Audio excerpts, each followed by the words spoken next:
91.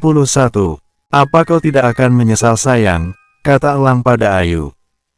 Aku tidak akan menyesal, kata Ayu dan mendekat pada Elang. Mereka berdua pun saling berpandangan.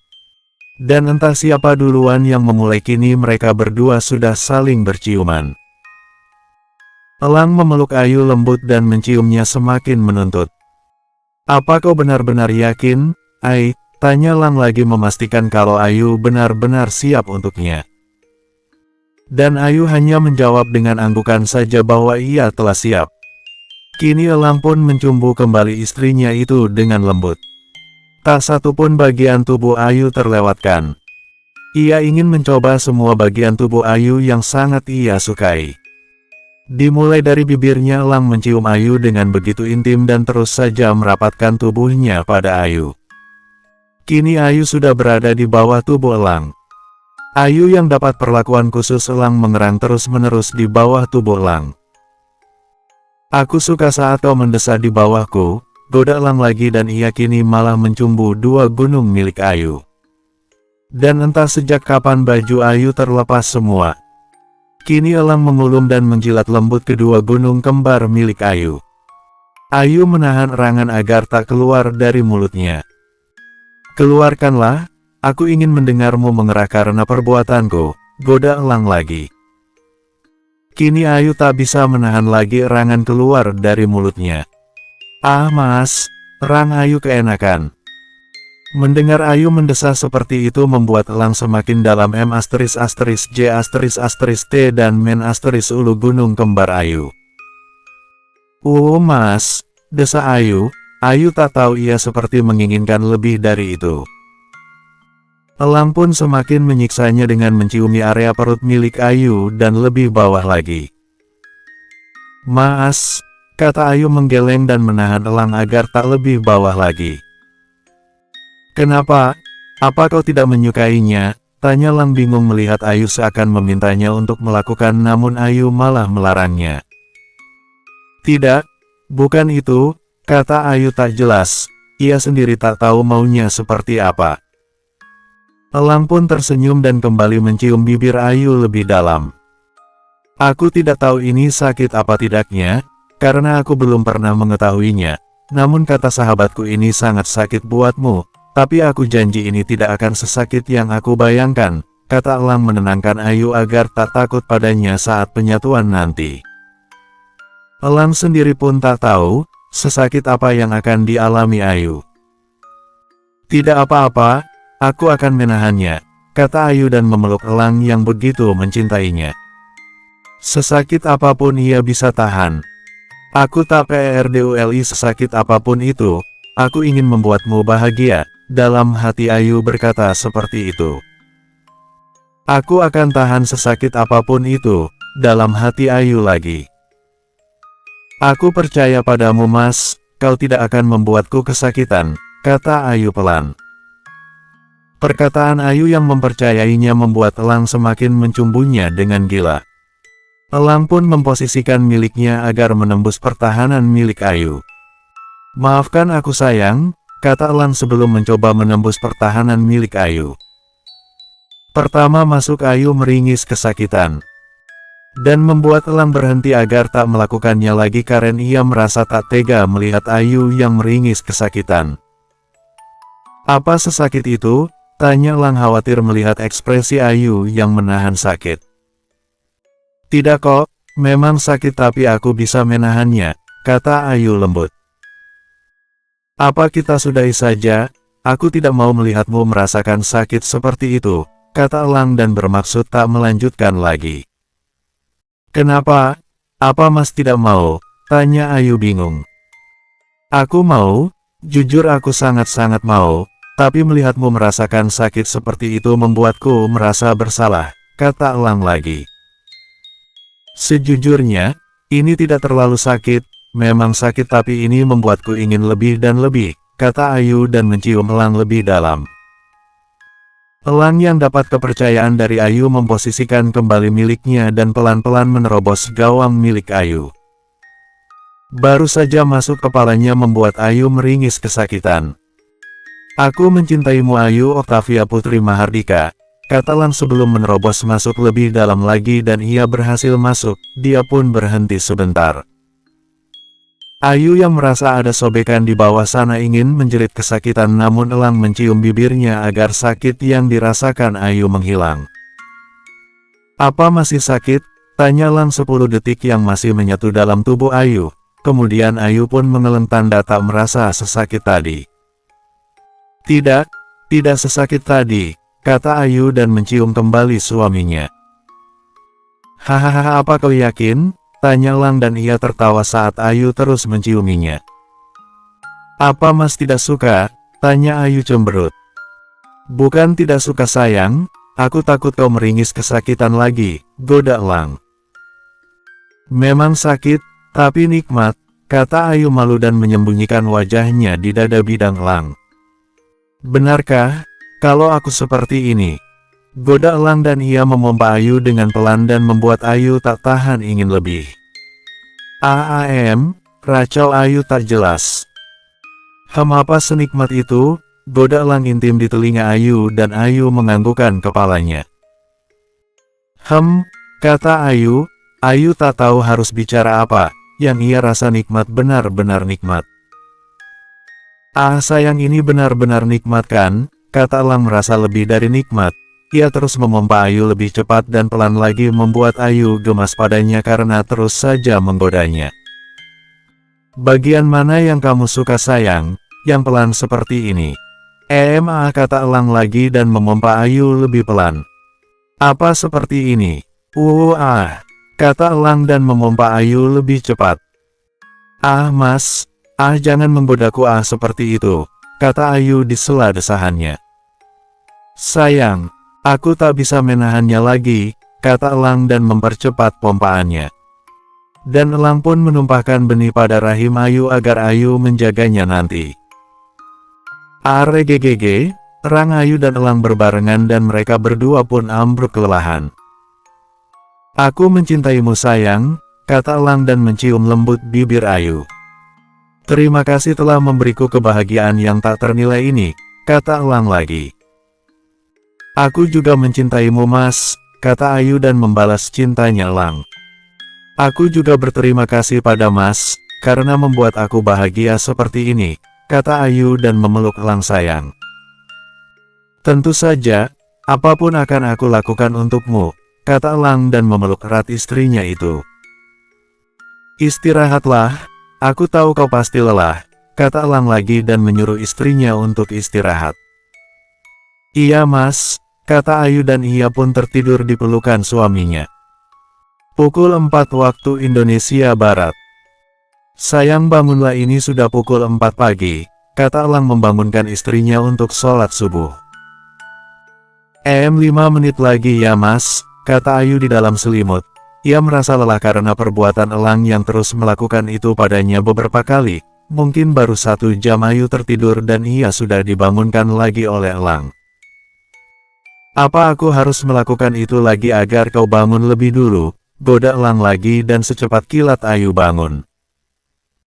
Mas ini, aku kan baru tidur Mas. Itu juga kan perbuatan Mas, kenapa aku gak tidur-tidur? Kata Ayu kesal dan membuat Elang terkekeh karena Ayu merasa kesal karena perbuatannya.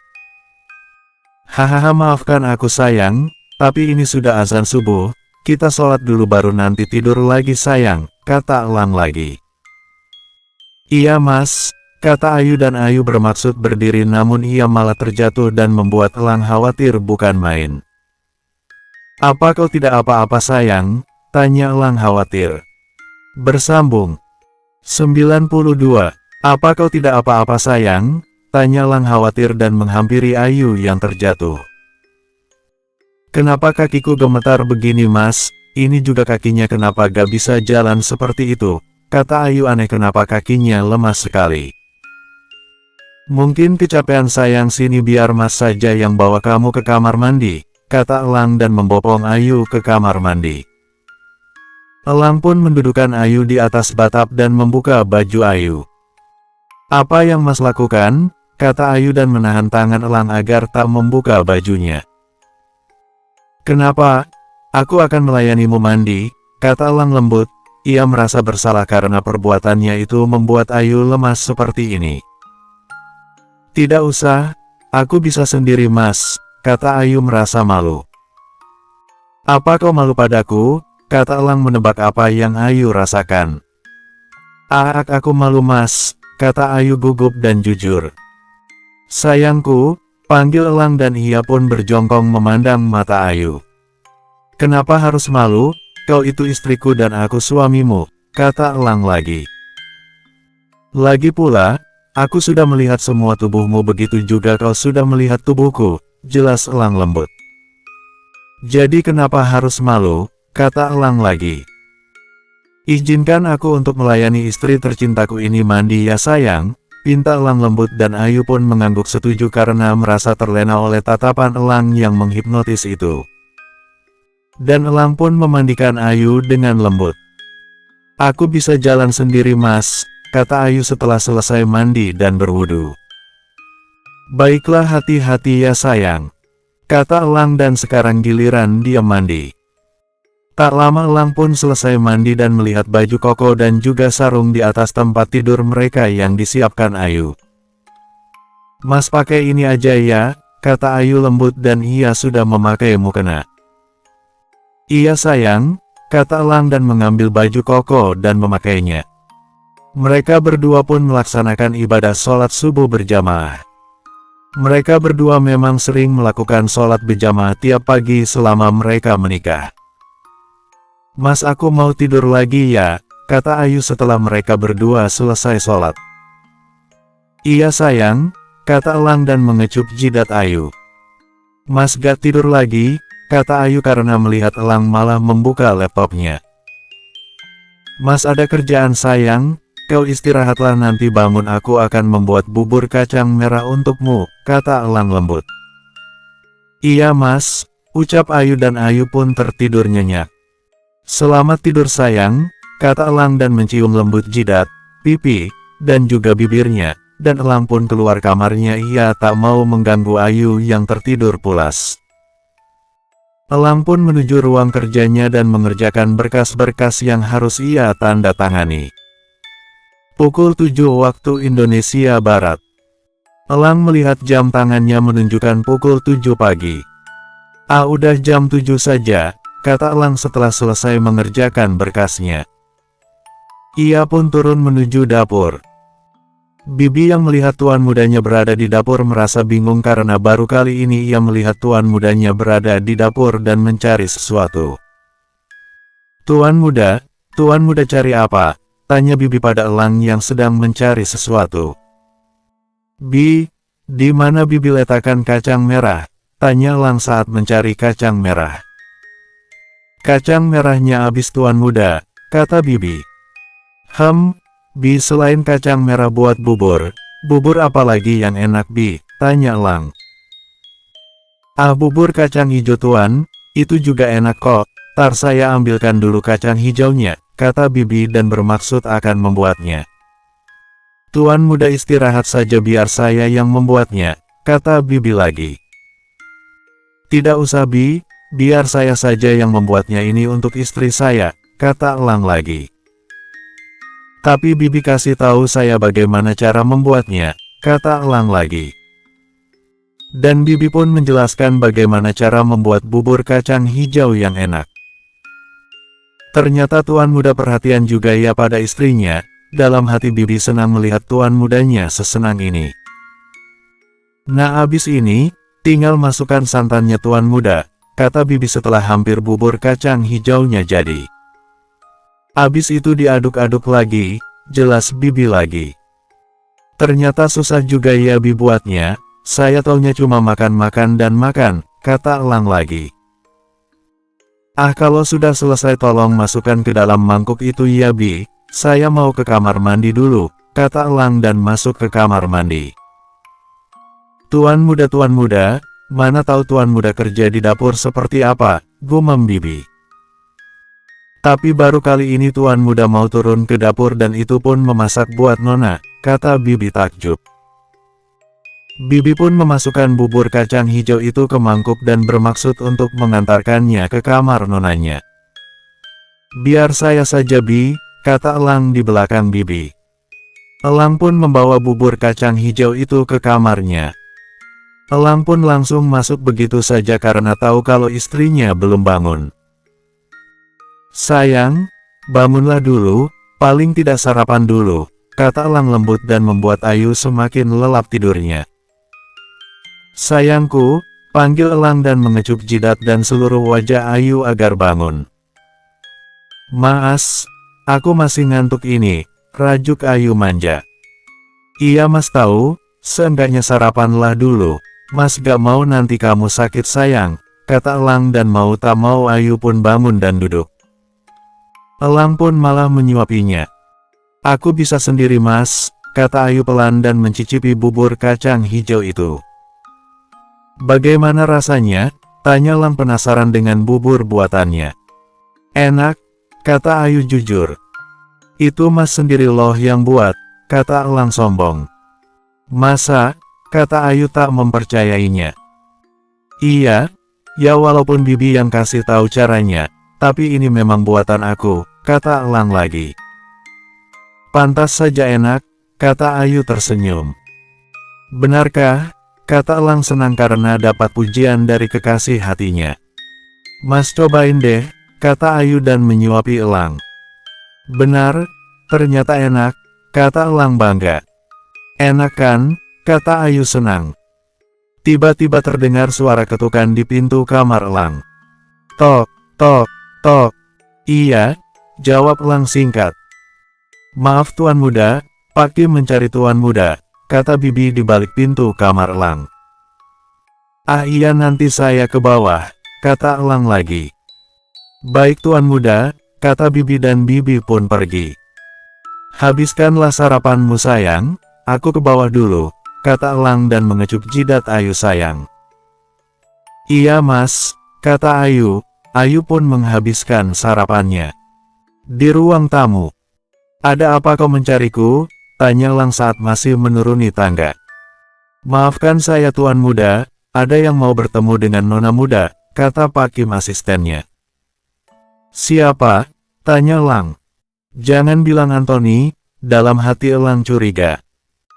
Kakek Thomas, Tuan Muda, kata Pak Kim membuat Elang terkejut mendengarnya. Apa, Kakek Thomas, kata Elang terkejut. Benar Tuan Muda, jika Tuan Muda mengizinkan nanti siang beliau akan datang, kata Pak Kim lagi. Baiklah, aku akan bicara dulu pada istriku, kata Elang bermaksud menemui Ayu. Buat apa dia mau menemuiku, kata Ayu di atas tangga. Ayu mendengar semua percakapan Elang dan Pak Kim. Ayu juga sama terkejutnya seperti Elang saat mendengar kakeknya ingin bertemu dengannya.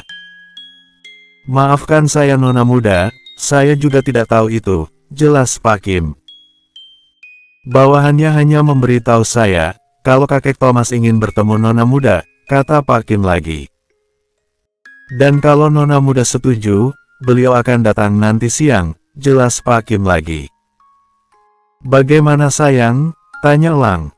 Terserah, kata Ayu berlalu dan masuk lagi ke dalam kamarnya. Bersambung. 93. Sayang, panggil Elang saat memasuki kamarnya dan melihat Ayu termenung. Kenapa baru sekarang dia mencariku Mas? Kata Ayu lirih. Kalau kau tidak mau dan belum siap bertemu dengannya Mas bisa membatalkannya sekarang, kata Elang lembut.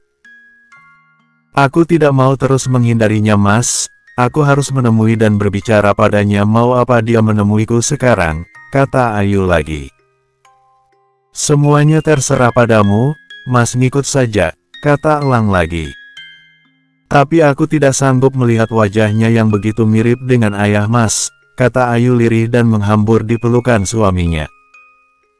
Tidak apa-apa, sayang, Mas akan menemanimu, kata Elang dan menenangkan Ayu. Sejak kapan Mas tahu kalau kakek Stella adalah kakekku juga? Tanya Ayu penasaran karena selama ini Ayu belum pernah cerita mengenai kakeknya itu. Aku tahu semuanya, ayahmu, kakekmu, dan juga dirimu, kata Elang lembut. Aku membencinya Mas, Selama 16 tahun dia tak pernah sedikit pun mencari ataupun menemui ayah dan juga bundaku, kata Ayu menangis. Di mana dia saat ayah dan bunda meninggal? Dia tidak ada, kata Ayu kesal. Namun sebenarnya kakek Ayu datang dan melihat dari kejauhan. Setelah Ayu pulang barulah kakeknya itu menemui putranya itu, tidak satu orang pun yang mengetahuinya. Aku sangat membencinya Mas, aku sangat membencinya, kata Ayu lirih dan menangis di pelukan suaminya. Aku tahu sayang, aku tahu semuanya, kata Elang lagi. Tapi Mas Pinta, dengarkanlah dulu penjelasannya, kata Elang lembut. Yang Mas tahu, selama 16 tahun itu kakek Thomas selalu mengunjungi keluarga Arya, namun bodohnya, kakek Thomas tak berani menemui putranya itu, dan hanya melihat dari kejauhan. Mungkin ayahmu meninggal pun dia pasti menemuinya, namun tak seorang pun yang melihatnya sayang, jelas Elang dan menebak-nebak apa yang ada di pikiran kakek Thomas saat itu. Apa? Jadi selama ini, orang itu terus memperhatikan keluarga ayah. Dalam hati Ayu tak mempercayainya. Semarah apapun seorang ayah tidak mungkin kan, kalau anaknya meninggal, dia tak datang menemuinya untuk terakhir kali, kata Elang lagi. Namun perkataan Elang membuat Ayu sedikit tak mempercayainya. Tidak mungkin, mana mungkin dia melakukan hal seperti itu, dalam hati Ayu lagi semakin tak mempercayainya. Mas minta dengarkan dulu penjelasannya sayang, jangan terburu-buru emosi, kamu mengertikan maksudku sayang, jelas Elang lagi lembut. Dan Ayu pun mengangguk akan mendengarkan apa kata Elang nanti. Di tempat lain. Kenapa kau tak bilang kalau yang dinikahi cucumu itu adalah cucuku juga, kata seorang kakek tua pada temannya. Aku saja baru tahu kemarin-kemarin dari cucuku sendiri, jelas temannya itu yang ternyata kakek Bayu, kakeknya Elang. Apa kau tidak senang kalau cucumu menikahi cucuku? Kata kakek Bayu bingung. Aku senang, namun aku juga sedih melihat cucu kesayanganku murung seperti itu. Kata kakek Thomas.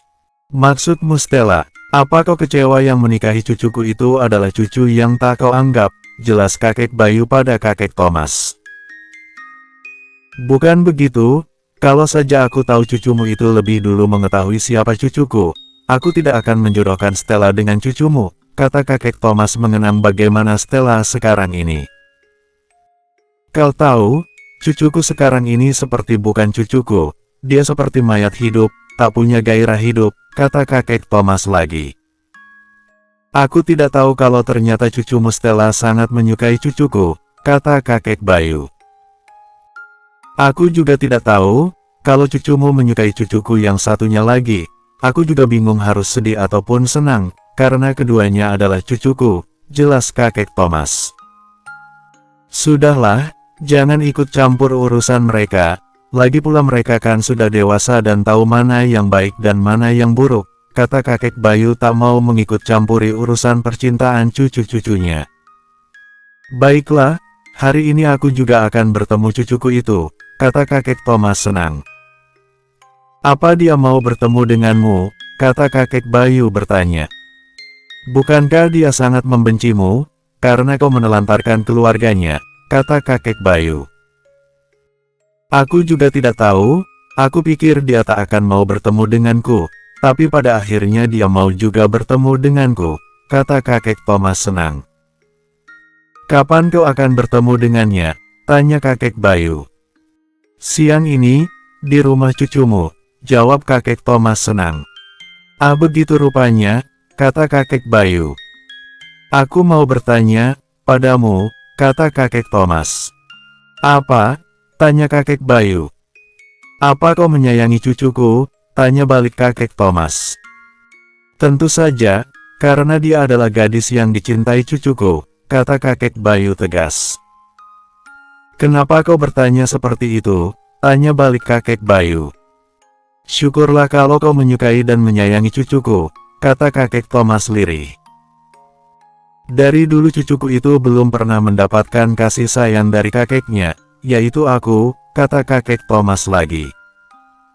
Aku akan menyayanginya seperti cucuku sendiri, kata kakek Bayu. Jika itu yang kau maksud, kata kakek Bayu lagi. Terima kasih, tolong sayangi cucuku seperti kau menyayangi cucumu, kata kakek Thomas. Kenapa kau berkata seperti itu seakan kau takkan bertemu lagi dengannya, kata kakek Bayu bingung. Bukan seperti itu, sesayang apapun aku padanya, dia tidak akan mau menerimaku sebagai kakeknya lagi, kata kakek Thomas. Kau ini, setauku cucumu itu sangat penyayang orangnya, padaku saja yang bukan kakeknya sangat baik padaku, dan menyayangiku, jelas kakek Bayu. Kakek Bayu sangat menyukai Ayu yang sangat baik orangnya, dan ia berpikir mana mungkin Ayu seperti itu pada kakeknya sendiri. Aku juga tidak tahu, karena yang aku dengar dari mantuku cucuku itu sangat tak suka padaku, kata kakek Thomas.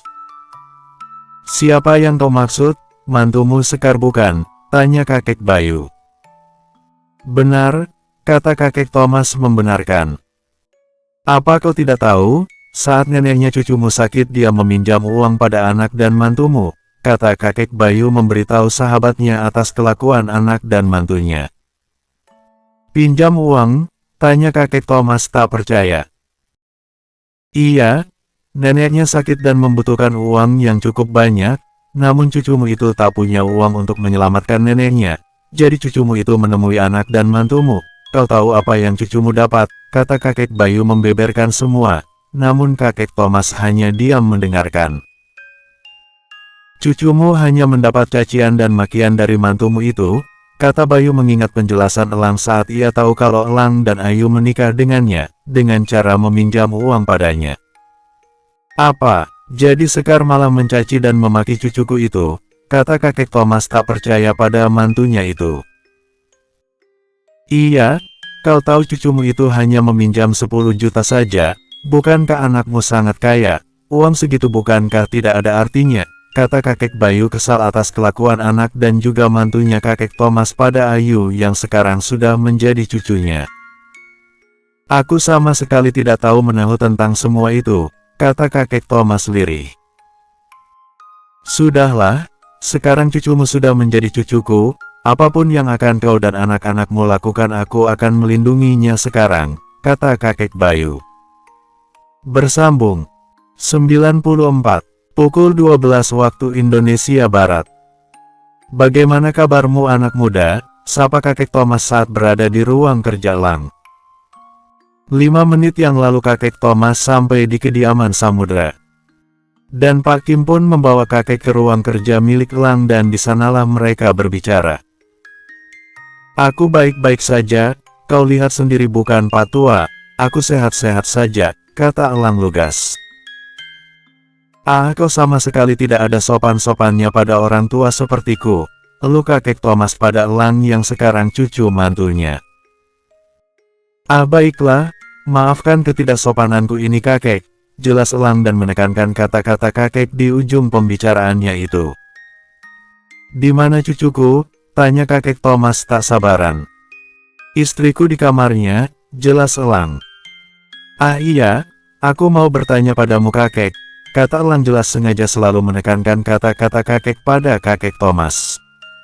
Apa? Tanya kakek Thomas penasaran. Kenapa sekarang kau mau bertemu istriku? Tanya balik Elang. Memangnya kenapa? Bukankah tidak ada salahnya jika seorang kakek menemui cucunya? Jelas kakek Elang. Memang tidak ada salahnya, bukankah kau su? Kata-kata Elang terpotong suara ketukan di pintu ruang kerja Elang. Tok, tok, tok. Masuk, perintah Elang dari dalam. Dan Bibi pun masuk membawa kopi untuk tamu dan tuan mudanya. Permisi tuan muda, kopinya, kata Bibi pelan. Terima kasih Bi, tolong taruh saja di sana kata Elang pelan dan menyuruh pada Bibi menaruh kopinya di atas meja. Ah iya Bi tolong panggilkan istriku kemari, kata Elang lagi sebelum Bibi pergi. Baik tuan muda, kata Bibi sebelum pergi. Silahkan, tawar Elang pada kakek Thomas dan kakek Thomas pun meminum kopi itu. Tak lama pintu ruang kerja milik Elang pun ada yang mengetuk lagi. Tok, tok, tok. Masuk, Terdengar suara elang yang menyuruh masuk. Ayu pun masuk dengan hati berdebar. Kakek Thomas yang melihat siapa yang masuk terkejut.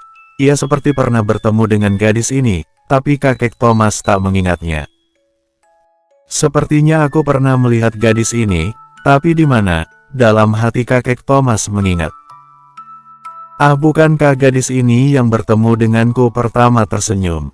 Dan waktu dia pulang tiba-tiba marah dan kesal saat melihatku lagi. Dalam hati kakek Thomas mengingat kejadian itu saat pertama bertemu dengan Ayu. Kemarilah sayang, kata elang pada istrinya itu dan Ayu pun menghampiri elang dan juga kakeknya. Ayu pun mencium tangan kakeknya itu dengan lembut.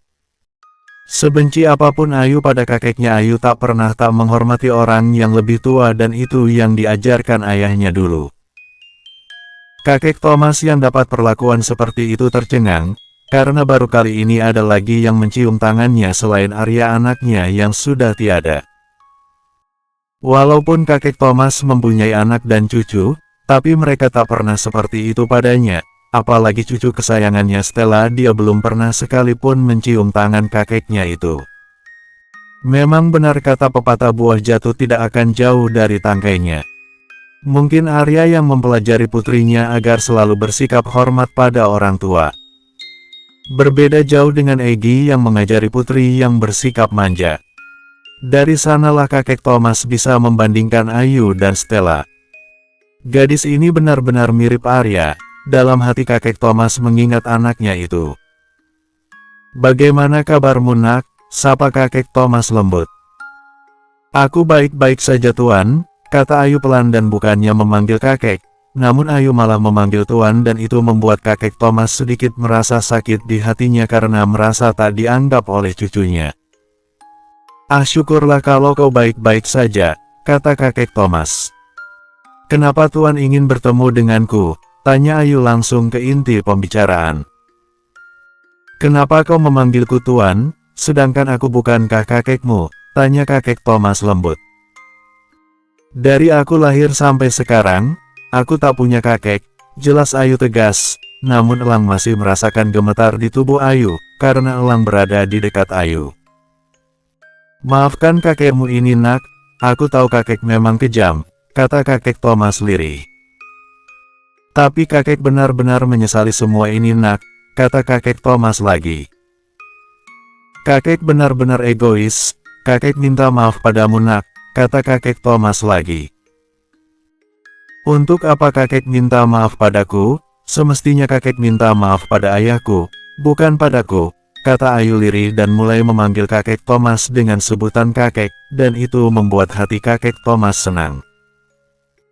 Percuma kakek minta maaf padaku, karena selama ini yang kakek sakiti bukan aku tapi ayah dan juga bundaku, kata Ayu lirih dan menahan tangis. Kakek tahu sayang, selama ini ayahmu yang kakek sakiti, namun kau juga terkena imbasnya. Kakek benar-benar minta maaf padamu nak, kata kakek Thomas bermaksud mencium kaki Ayu karena merasa menyesal karena sudah menelantarkannya. Namun Ayu langsung melarangnya dan memegang tubuh kakeknya itu agar tak sujud padanya seperti itu. Kakek sudah menelantarkanmu, bukan maksud kakek seperti itu, kakek benar-benar tidak tahu kalau kau masih hidup saat kecelakaan itu nak, karena yang kakek dengar seluruh keluarga ayahmu meninggal. Kakek baru tahu setahun yang lalu ternyata kau masih hidup, dan kakek juga mencarimu kemana-mana setahun ini, dan aku baru tahu ternyata yang menikah dengan Erlangga ini adalah cucuku, kata kakek Thomas pelan. Aku minta maaf nak, aku benar-benar minta maaf, kata kakek Thomas lagi. Sudahlah kek, aku juga sudah memaafkan kakek, kata Ayu lembut dan memeluk kakeknya. Terima kasih nak.